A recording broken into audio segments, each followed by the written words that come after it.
Hey, how's it amazing people? Welcome to Data and AI with Clarence. So today we're going to be talking about all things data and what is a data analyst.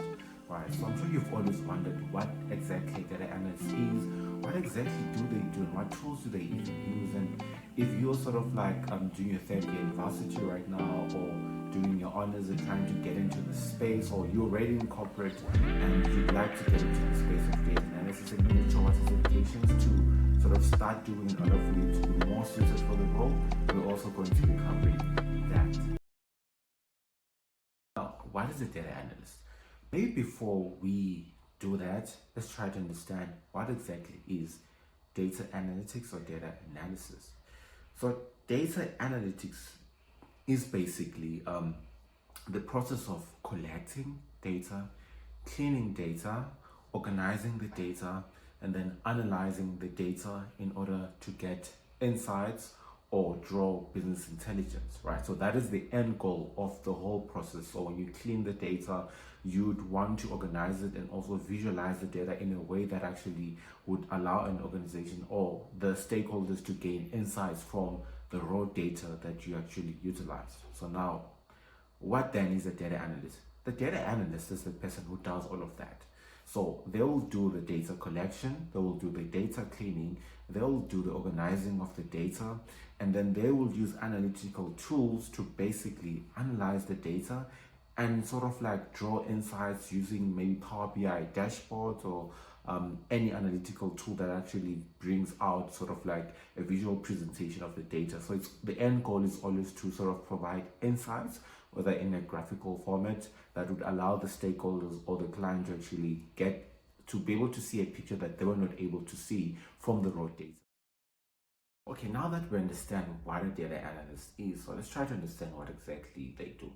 But I guess from the definition, you can sort of understand that they would collect data, clean the data, and then use the data for analytics. And in the process of them collecting the data, it could be from multiple sources, right? It could be from different databases, CSV files. So you need to have the skills required in order for you to actually query databases and get that data and actually organize it so that you can use it for analysis. So that's how the day in life of a data analyst could start off looking like. But I think overall it depends on like what field or sort of like what company you're working for. So if you're working in-house, so that means you've been hired as a data analyst for the purpose of the company, using your skills in order for them to get insights. You could be sort of like building insights or collecting data, organizing it and cleaning in order for you to provide insights to the sales team that they can, okay, cool, on this season we should be focusing on these products, on winter we should be focusing on what products are actually selling more than the others, and what products should we stop selling, right?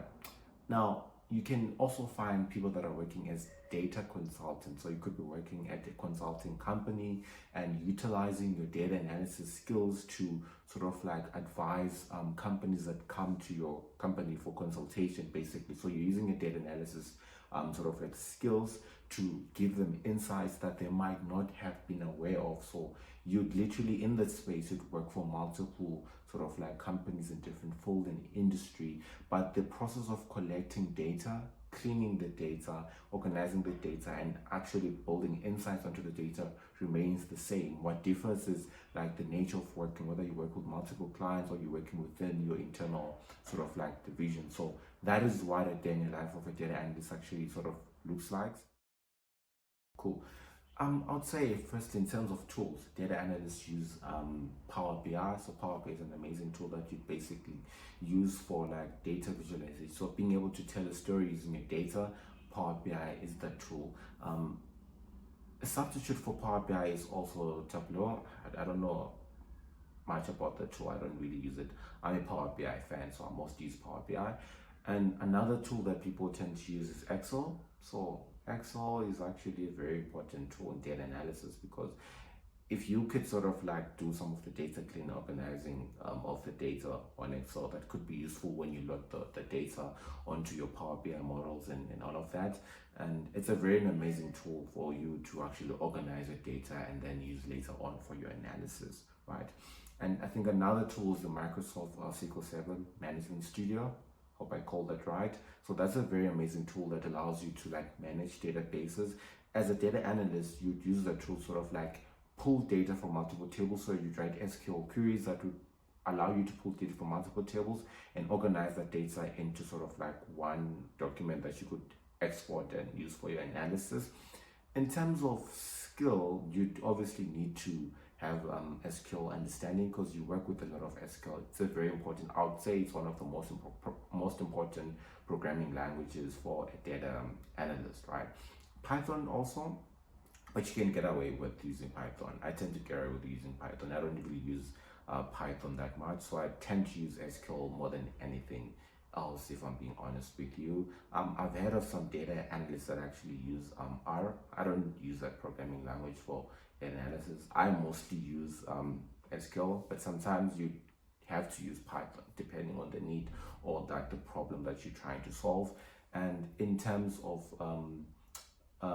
statistics, you need to have a basic statistics and like understanding. If you think about it, statistics is like the foundation of like analysis, like being able to tell like measures of central tendency, like your mean, mode, median. Those things are very important for data analysis. Like you'd like to know what is the average age of a certain population. Like that's statistics literally. So that shows how important statistics is. And obviously you need to sort of start upskilling and looking at certain like certifications that you could do in order for you to stand out or to like be in a good position to take on that role, right? So there's certifications such as the Power BI Data Analyst Associate. So this demonstrates your ability to actually use Power BI to build data models and actually visualize data. There's the Azure Fundamentals, which introduces you to like basic concepts in data. So it shows you understanding of basic data concepts that you need to have as a data analyst. And Google also provides the fundamentals in data analysis. So that one focuses on like using some of the Google tools for data analysis and also using Python and R for doing data analysis. So it's like a foundation level data analysis sort of certifications. I know IBM also has a data analyst professional certificate, which introduces you to like SQL, data analysis, data visualization, data reporting, and also Meta, formerly known as Facebook, has a certificate that you can actually do in order to demonstrate your understanding on using tools such as like Tableau, SQL, and Python. And those are like some of the fundamental tools you could even use to like start doing some data analysis. And the SAS Institute, I think they've got the Statistical Business Analysis Professional Certificate. So this certificate is good if you'd like to utilize some of the SAS tools. So they're very big, like it's a very big software it's a very important software that actually data analysts usually use for like doing statistical analysis. So if you'd like to get into the space of doing statistical analysis or you'd like to use SAS tools, then I suggest that you do that certification. Came to the end of the video. I hope by now you understand what exactly a data analyst is and what do they do and what sort of skills they actually need and what certifications you can actually get started doing in order for you to start your journey to being a data analyst. I hope you found this video available, and if you did, please like and subscribe so that more people can actually discover the video. That's it from me. Thanks.